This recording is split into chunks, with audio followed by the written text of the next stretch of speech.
Good day to all. Hope you're doing well and living your best life. Today I'm going to be talking about a forgotten character that a special group of people will remember. During this video, I will leave out certain details so I do not spoil the whole series for you in case you are interested in exploring into the games, animated films, and comics of this character. I'll also be talking about the single player side of the story. You'll understand later on in the video. So sit back, relax, and enjoy the video.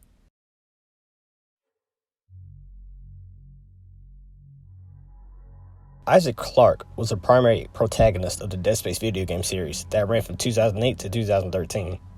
He is without a doubt one of the most badass characters to ever grace the eyes of many gamers of the survival horror genre. One may question what made him so special and why he seems to be a thing of the past.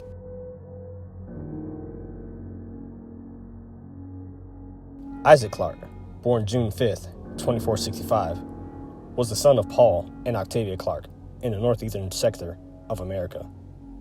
Earth at the time had faced multiple wars and a global warming epidemic that resulted in the destruction of numerous cities and rising sea levels.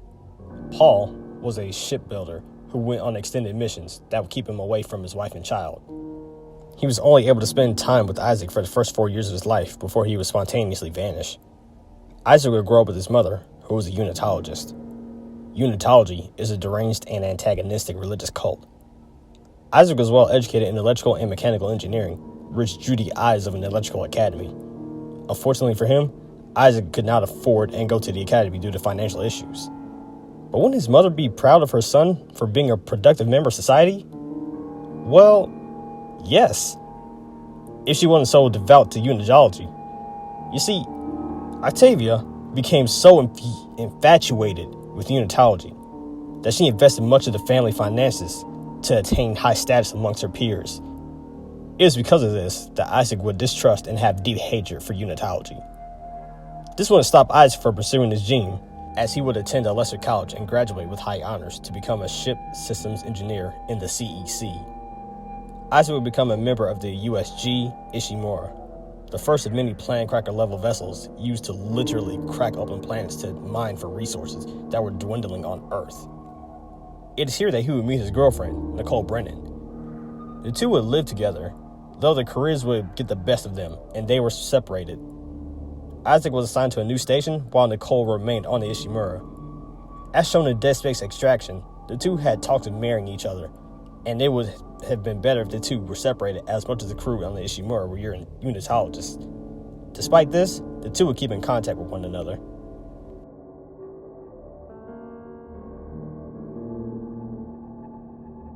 In the year 2508, Isaac took part in a 5-person repair mission on the Ishimura and became an icon of introverts, as he does not speak at all.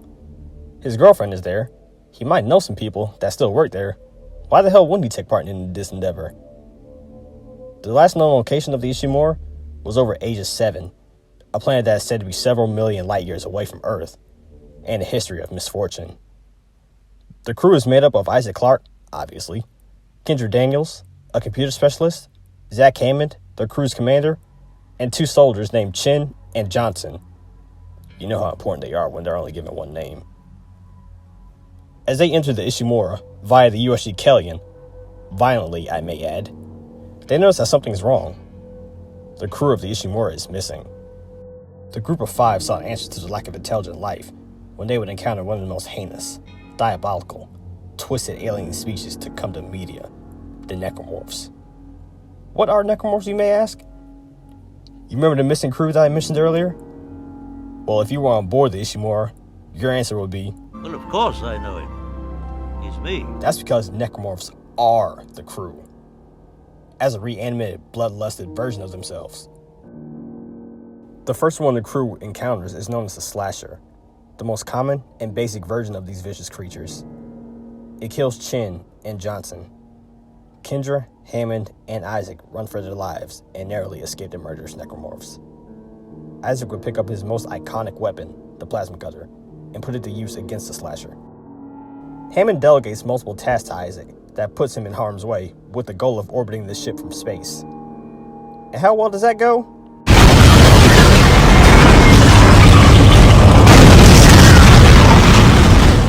This would lead Isaac on a journey of pain, suffering, fear, and death. And all of this to find his girlfriend. Throughout the nightmare's journey, Isaac faces off against different variations of necromorphs. Hammond is killed. Isaac meets survivors of the Ishimura, with some being deranged and others being somewhat helpful. Kendra shows her true colors as she reveals herself to be a covert agent and tries to leave Isaac on the Ishimura to die and escape on the shuttle that was obtained on the mission. Eventually, Isaac finds Nicole, and the two are reunited. Kendra is forced back to the Ishimura via emergency shuttle recall, though she escaped on an emergency pod to Aegis 7. Isaac will also land on Aegis 7, though this is to return an item known as the Marker to a pedestal to end the necromorph nightmare. He was successful in doing so, despite going through hordes of necromorphs and attempts of halting their progress of spreading their rampage, to Nicole's pleasure. Kendra will confront Isaac to reveal to him that Nicole has been dead since before the team arrived to the Ishimura, which greatly saddens Isaac. She again leaves him for dead on the planet and takes the Marker, though Isaac would catch up to her. Before she could escape off the damned planet, she is brutally killed by a massive necromorph known as the Hive Mind. Isaac, being the engineer that he is, manages to kill the beast because he's had ample practice against beasts like the Hive Mind. Isaac would escape off the planet from a shuttle that he arrived on just in time to get a front row seat of the planet crashing and burning. Isaac reveals his face to the player after finally getting over his stage fright. He sees a video of Nicole, but turns it off as it is a painful memory. He senses something isn't right. As he looks over his shoulder, he sees. And that will be the last that we see of Isaac. Until...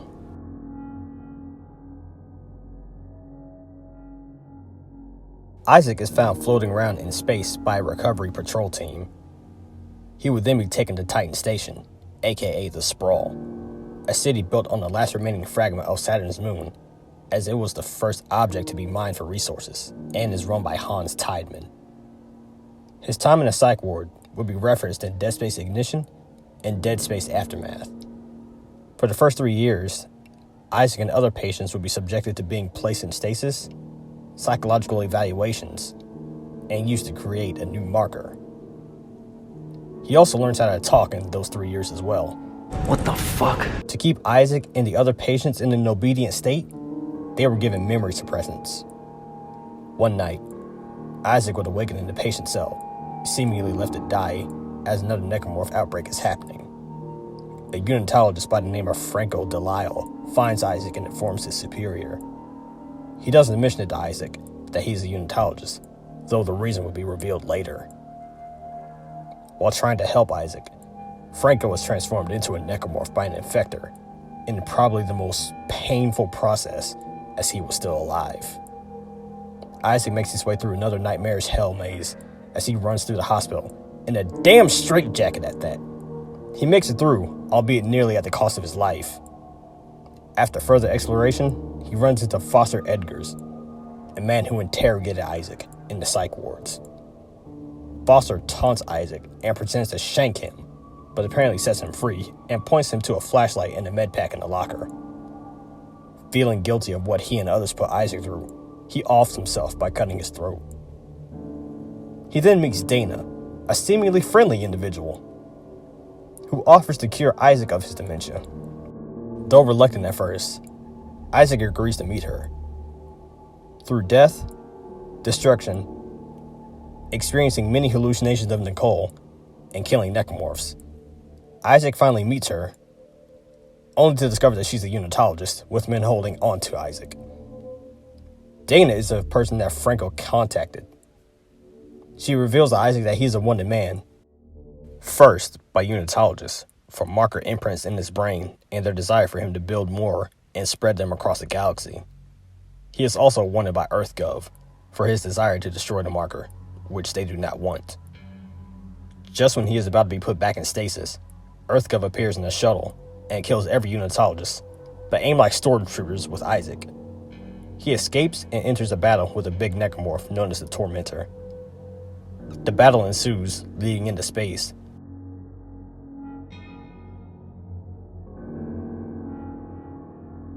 But he would use the oxygen tank to blast himself back into Titan Station,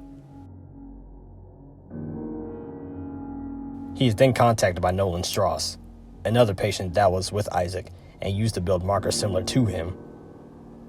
He seems like a pretty nice guy, so the goal is to destroy the marker together. On his way to meet Strauss, Isaac meets Ellie Langford, a tough-as-nail survivor who is so badass that she can one-shot necromorphs. Isaac wants to be friends and work together, but Ellie, having recently dealt with the death of a close friend, declines the offer. Later into Isaac's adventures, Ellie will run into Strauss, wandering around the sprawl, and will be under the care of Ellie.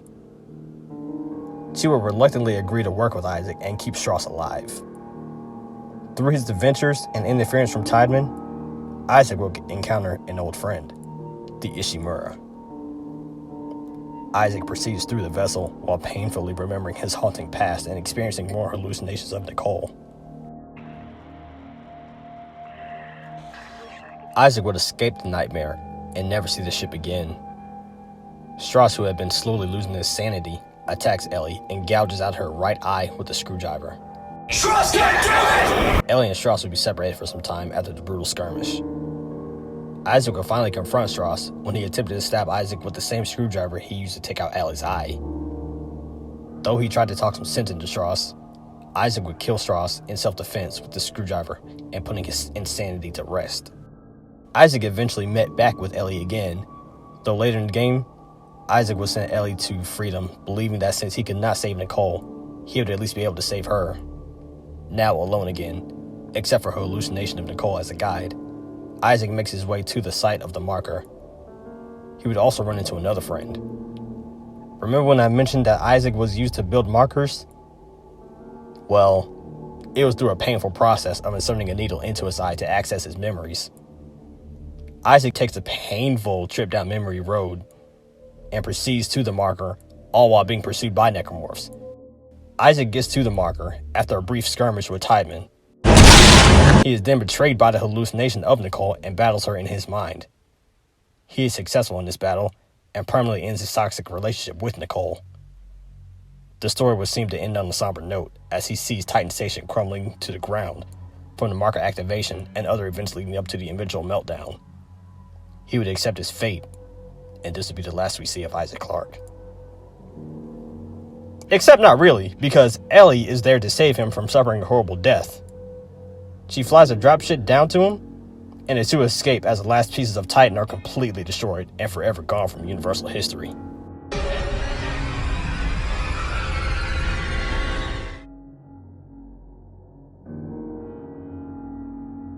After the events on Titan Station, Isaac and Ellie would go into hiding. The two would begin a relationship with one another on a New Horizons lunar colony on the moon. Their relationship would come to a halt when the two were dealing with their own personal issues. Isaac was still mentally scarred from his past, and Ellie wanted to dig deeper into the marker mystery. In the year 2514, while reminiscing about the past and Ellie leaving him, Isaac is confronted by newcomers from EarthGov's last battalion, John Carver and Robert Norton, who happens to be Ellie's new boo. Isaac is persuaded into helping them on their mission to rescue Ellie after they lost contact with her near Tavalantis, a frozen planet with a mysterious past. So at this point, one can either play solo or with a friend as John Carver. As I mentioned earlier, I'm going to explain the solo portion of this game, and maybe do a John Carver explanation later down the road. During their departure, the three men were caught in the middle of a battle between Unitologists and EarthGov. They will fight through the two factions and witness the activation of another marker, led by Unitologist cult leader, Jacob Danik. The men would eventually make it to Norton's ship, the USM Eudora, and go deep into outer space to save Ellie. Upon arrival, the 6 personnel of the Eudora gazed upon the graveyard of space vessels that had been floating over the frozen planet for centuries. Unfortunately for them, mines were floating around the area that bombarded the ship, leading to its destruction. Before it became part of the graveyard, the crew of the ship would escape, and Isaac would don the EVA suit, since he left all his suits at home. The crew would amass together in space on a piece of debris and board a long dead ship where Ellie was located, the CSM Roanoke. On board the ship, Isaac and the crew would discover the crew of the Roanoke. The long-dead necromorph version of them, that is. Isaac made short work of them because I've had a lot of practice. he and the others would eventually find Ellie, who upon discovery locks lips with Norton in front of Isaac, as he meets two more characters, Jennifer Santos and Austin Buckle. Isaac continues through death and necromorphs and discovers a wall containing words of what everyone says when they hear Cardi B's music. Turn it off. Hey. But in all seriousness, this message was in reference to Tal Volantis being the marker homeworld. This excites Ellie and pushes everyone to continue searching for clues on the mystery, to Norton's dismay. The crew would gather the tools they needed to board a shuttle to continue on this daring mission to Tal Volantis and understood the risks. Their dive into the planet came at the cost of 2 crew members' lives, the destruction of the shuttle, and Isaac being separated from the crew. Isaac would violently crash land on the surface of the planet and was knocked unconscious. Miraculously, Isaac survives the crash and regains consciousness on the frozen world, but is riddled with injuries so critical that even his suit is malfunctioning and is unable to wear his helmet. He makes his way through ice and snow to try to regroup with the others. He faces not only the threat of dying of hypothermia, but also dying from, as you may have guessed, more necromorphs. This is to include a bigger than normal necromorph called the Snow Beast, as it terrorizes Isaac with its regenerative abilities. Through snow and death, including that of Austin Buckle, Isaac would eventually don a suit that is fit for surviving the harsh conditions of Tal Volantis in the Arctic survival suit. Isaac would later encounter the Snow Beast again, though this time he would show who's the boss in this encounter. After the Snow Beast ran off to recover from hurt feelings, Isaac would find the group to Ellie's joy as she hugs him. Norton is triggered by the sight of this and nearly comes to blows with Isaac over her. They put their differences aside for the next 60 seconds, only for Danik and his army of unitologists to blow Isaac away from the crew that he just regrouped with not even 2 minutes ago. Isaac would fight his way through the cult and escape to a nearby warehouse. Fortunately, he regroups with the team again to unthaw a hive mind level necromorph called the Nexus to retrieve signals that led to the marker, because marker signals is what this big boy eats. Danik catches up with Isaac, Norton, and Carver and reveals that Norton told him about their whereabouts in an attempt to be rescued from the doomed mission. The Nexus would awaken You fucking kidding me? and attack them, devouring a few unitologists to show the creature's might. While Isaac hurt the creature, it would not die easily. In response to being shot at in its weak areas, the Nexus would consume Isaac. Now, normally this would put an end to an average man, but Isaac is above average, and he is still alive in the creature's stomach. He manages to escape and kill the Nexus from the inside. Norton gets triggered about his plan failing and nearly kills Isaac and Carver, who tried to calm him down. In a brief standoff, Isaac would shoot Norton in the face in self-defense.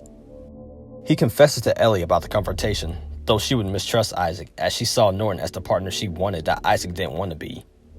The now 4-person team makes their way up the mountain to the signal. While on the elevator, Isaac uses a lever to pull the others up because he's such a strong man. Santos, having been complaining to get off the elevator as she is afraid of heights, stays on the elevator long enough for the Snow Beast to return with a vengeance and trap her between it and freedom. Isaac tries to grab her hand to save her, but the weight of the beast prevented him from maintaining the lever and saving her. Seeing no other alternative, Carver uses an axe to cut the elevator off from the lever, and Santos plummets to her tragic death. This greatly angers Isaac as he was so close to saving her. I had her! As he was distracted by his emotion, Isaac plummets back down the mountain from the crumbling surface around him. He would then confront the Snow Beast one last time. He manages to rip and tear the beast apart, killing it once and for all. Isaac climbs back up the mountain in the arms of Ellie. The two, along with Carver, will continue the mission. Later in the game, they discover that the markers are used to create brethren moons the size of necromorphs, as the name implies. The inhabitants of Tal Volantis that existed millions of years ago used the last of their resources to freeze the planet and halt the process of the creation of brethren moons with the use of a device known as the Codex. Danik, being the sneaky mofo that he is, appears with his cult, steals the Codex, and attempts to kill the three, only for Isaac to release a lethal gas into the room so that they could escape. They would all make it out with the exception of Ellie, who seemingly dies in the gas. In her final moments, She admits her love for Isaac, as he reluctantly closes the door to escape the gas. Stricken with guilt over the loss of the one person he's ever loved in his stressful life, Isaac continues in anger with Carver to reach Danik and finish the mission. Through death and discovery, Isaac will regain possession of the Codex and eventually discover that Ellie is still alive, though she is captured by the Unitologist cult and held hostage by Danik. Eventually, Isaac and Carver will confront Danik, with Ellie in a quid pro quo standoff. The Codex for Ellie. The switch happens when Carver throws the Codex to Danik, as he uses the Codex to reignite the process of moon building, and the brother moon is awakened again to wreak havoc after being frozen for millions of years. Danik would meet his demise from falling debris. Isaac and Ellie would kiss each other goodbye, as he knew that this would be his last stand against the Necromorphs, and she escaped off the planet from a nearby shuttle. Isaac and Carver stay behind to fight Necromorphs and the moon. They are successful in killing the monster and reactivating the freezing of the planet. The two are last seen falling to the ground, seemingly to their deaths. Ellie stayed behind in hopes of hearing Isaac again, but she knew what happened to him. She was, however, pleased to discover that Isaac did manage to defeat the moon and stop the Necromorph outbreak. She travels back to Earth and never encountered another Necromorph. Unknown to her, Isaac is surprisingly still alive and calls out for her. Ellie? Ellie.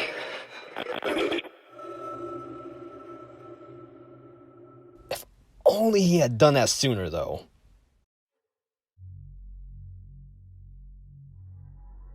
Isaac and Carver will wake up to discover the aftermath of their battle. They find the moon they fought dead and look for a shuttle that will take them back to Earth.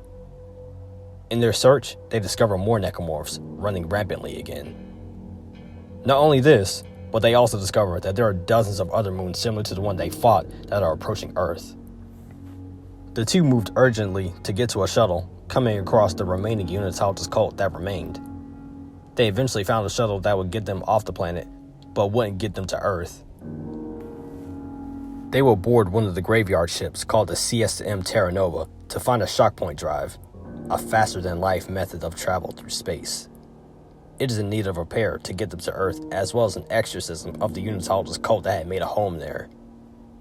Isaac batters through hordes of hallucinations of the cult, including Danik's right-hand man, Randall Carr.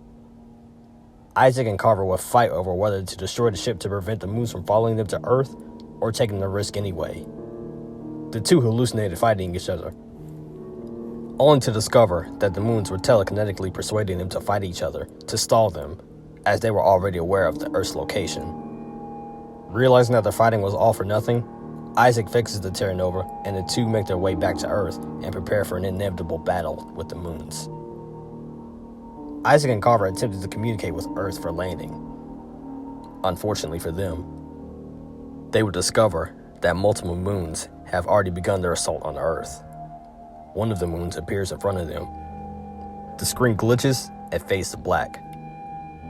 To this day, their fates are left uncertain.